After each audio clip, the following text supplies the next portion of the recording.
১৯৭৫ সালে যখন বঙ্গবন্ধু এবং তার পরিবারকে একবারে নিশ্চিহ্ন করে দেওয়ার পরিকল্পনা করা হয় এবং তাদেরকে নিশ্চিহ্ন করে দেওয়া পরপারে পাঠিয়ে দেওয়া হয়, তখনও কিন্তু শেখ হাসিনা এবং শেখ রেহানাকে ভারত সরকার আশ্রয় দিয়েছিল। তখন কিন্তু ১৯৭৫ সাল, তার কিছুদিন আগে কিন্তু বাংলাদেশ স্বাধীনতা লাভ করে। তাই এই বাংলাদেশ স্বাধীনতা লাভ করার পরে কিছুদিন পরে, ৩ থেকে ৪ বছর পরে, যখন বঙ্গবন্ধুকে শেষ করে দেওয়ার পরিকল্পনা করা হয়, তখন কিন্তু শেখ রেহানা এবং শেখ হাসিনা পালিয়ে যান এবং ভারতে আশ্রয় নেন। তখন কিন্তু অন্য কোনো দেশ তাকে আশ্রয় দেয় নাই, ভারতই তাকে আশ্রয় দেয়। এবং ২০২৪ সালের ৫ই আগস্ট সেম একই, শেখ হাসিনা এবং শেখ রেহানা এদের দুজন থেকে যখন বহির্বিশ্ব মুখ ফিরিয়ে নেয়, তখন কিন্তু ভারত তাদেরকে আশ্রয় দেয়। ভারতে তিনি আছেন, তার সেখানে তিনি ডিপ্লোম্যাটিক যে পাসপোর্ট আছে, কূটনীতিক যে পাসপোর্ট আছে, সেই পাসপোর্ট দিয়ে ৪৫ দিন থাকতে পারবেন। লাল পাসপোর্ট দিয়ে আপনি বহির্বিশ্বে ৪৫ দিন থাকতে পারবেন কোনো নোটিশ ছাড়াই। ৪৫ দিনের মাত্র গেছে ১৫ থেকে ২০ দিন গেছে বাংলাদেশ সরকার, সাবেক সরকারের। আরো তিনি প্রায় ২০ থেকে ২৫ দিন সেখানে অবস্থান করতে পারবেন। কিন্তু সবাই ধারণা করতেছে এই ২০ থেকে ২৫ দিন যাওয়ার পরে সাবেক প্রধানমন্ত্রী শেখ হাসিনার কি হবে। ভারত সরকারকে বাংলাদেশের অন্তর্বর্তীকালীন সরকারের হাতে তাকে তুলে দেবে, নাকি অন্য দেশে তাকে ট্রান্সফার করে দেবে? এই প্রশ্নটা কিন্তু এখন সবার মনে মনে। আর এই প্রশ্ন নিয়ে কিন্তু আওয়ামী লীগের যেসব নেতাকর্মী আছেন বা যেসব তৃণমূলের জনগণ আছেন, তারাও কিন্তু একটা বিভ্রান্তি অবস্থায় আছেন। তারাও কিন্তু একটা চিন্তার মাঝে আছেন যে কি হবে, আমাদের নেত্রী যদি বাংলাদেশে ফেরত আসে বা বাংলাদেশের হাতে তুলে দেওয়া হয়, তাহলে আমাদের নেত্রীর কি অবস্থা হবে। কারণ নেত্রীর নামে এখন বিভিন্ন এজাহারে মামলা করা হয়েছে।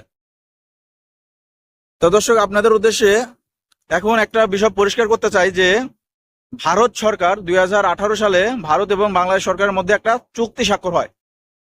সেই চুক্তিতে কিছু মানে এমন কিছু ফাঁকফোকর থাকে, যেখানে বাংলাদেশ সরকার যদি ভারতেও থাকে, ভারত সরকার তাকে সেখান থেকে আর রিটার্ন করতে পারবে না, সেখান থেকে আর ফেরত দিতে পারবে না ২০১৮ সালের চুক্তিতে।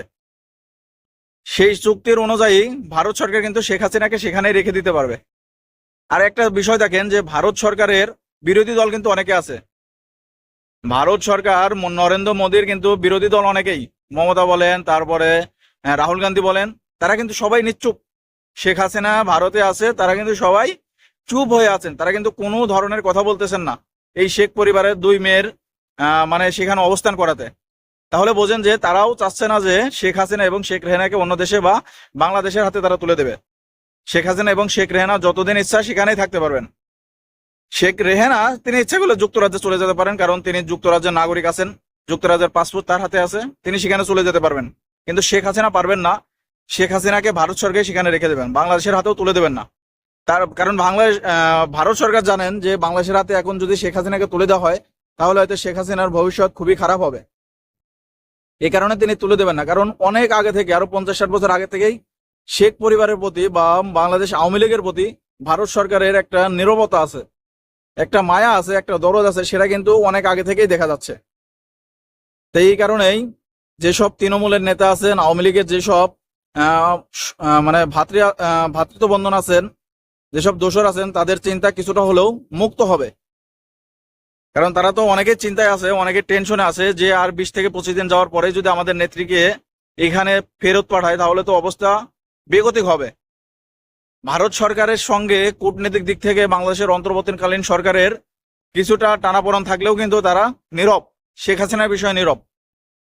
দেখেন, ভারতের হাই কমিশনার, তার নামটা সঠিক আমি ভুলে গেলাম, সে কিন্তু কোনো কিছুই বলতেছে না শেখ হাসিনার বিষয়ে। তিনি বাংলাদেশে বিভিন্ন সময় বিভিন্ন কথা বলতেছে, কিন্তু শেখ হাসিনাকে ফিরিয়ে আনার বিষয়ে কোনো কিছুই বলতেছে না। তাহলে বোঝেন যে ভারত সরকার কূটনৈতিক দিক থেকেও কিন্তু বাংলাদেশের অন্তর্বর্তীকালীন সরকারের সঙ্গে শেখ হাসিনা বিষয়ে নীরব। তারা শেখ হাসিনা বিষয়ে কোনো কিছু বলতে চাচ্ছে না বা কোনো কিছু করতে চাচ্ছে না। তো দর্শক, এই ছিল আজকের ভিডিওটি। তার আগে আরেকটা কথা বলে রাখি, ভারত সরকার কিন্তু বাংলাদেশের সাবেক প্রধানমন্ত্রী শেখ হাসিনা কিন্তু বঙ্গবন্ধুর খুনিকে সেখান থেকে ফেরত নিয়ে এসেছিল, ভারত থেকে ফেরত নিয়ে এসেছিল, তার বিচার করেছিল। তারপরে আরেকটা বঙ্গবন্ধু কন্যা শেখ হাসিনা তারেক রহমানকে যুক্তরাজ্য থেকে ফিরিয়ে আনার অনেক চেষ্টা করেছিল, কিন্তু তারা ফেরত দেয় নাই। কারণ যদি ভ্রাতৃত্ববোধ থাকে বা মায়া থাকে বা যে কোনো একটা ডিপ্লোম্যাটিক মানে কোনো বিষয় থাকে, সেখানে কিন্তু সে দেশের সরকাররা ফেরত দেয় না, তাদের আইন পরিবর্তন করে, তারা যে ধারা আছে সেগুলো পরিবর্তন করে কিন্তু তারা রেখে দেওয়ার চেষ্টা করে। কারণ একটা সরকার চাইলে সংবিধান, আইন সবকিছুই পরিবর্তন করতে পারে। তো দর্শক, এই ছিল আজকের ভিডিওটি। যদি ভালো লাগে অবশ্যই শেয়ার করেন। সবাই ভালো থাকবেন। আল্লাহ হাফেজ।